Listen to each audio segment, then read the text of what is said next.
Kitten's First Full Moon, written by Kevin Hanks, retold by Jeremiah. The kitten thought that the full moon was a little bowl of milk.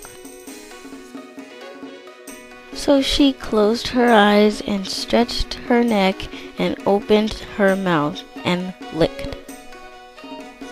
But she ended up with a bug on her tongue.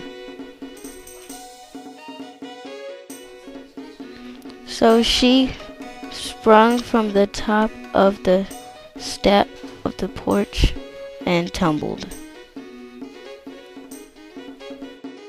Still there was the little bowl of milk just waiting.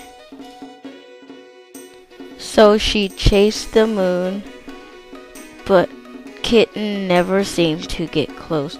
Poor Kitten. Still the bowl of milk was still just waiting for her.